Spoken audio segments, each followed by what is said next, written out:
pasasalamat sa pagpala ng pagmamahal.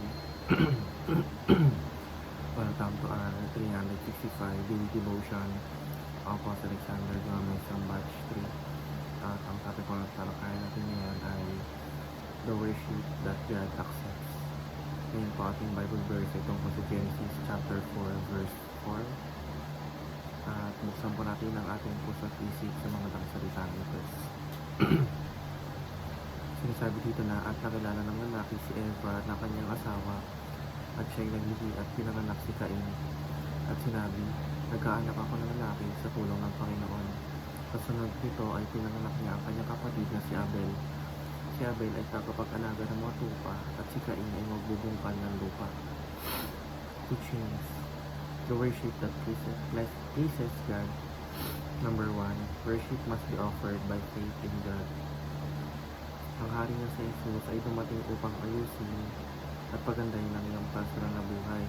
Ibig sabihin, si Jesus ay nag-aalok ng kaligtasan, kapatawaran at pagbabago sa iyong mga personal na soberany at pagkakamali. Sa pamamagitan niya, makakamit natin ang huling na kapayapaan, direksyon at pag-asa sa buhay. Teaching number 2. Worship must come from the heart. Ang tunay na pagsambaan hindi lamang panlabas na gawa, hindi dapat may kasamang totoong damdamin at intensyon mula sa loob ng ating puso. Kailangan natin ialay ang ating buong pagkatao at damdamin sa Diyos. Teaching number 3. Worship must be the best offering.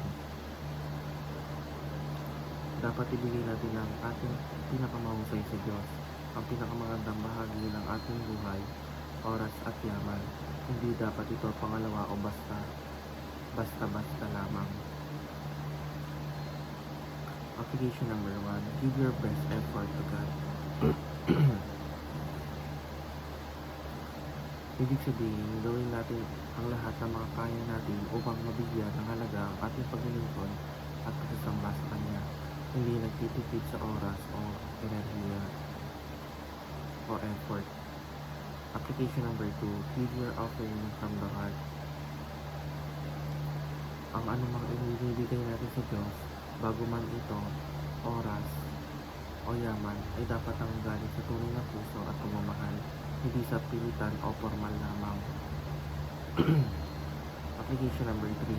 Give with a conviction that God is worth it.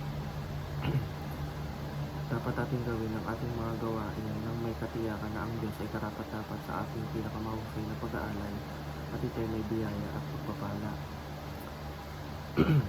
Yun lamang po ang aming devotions. Maraming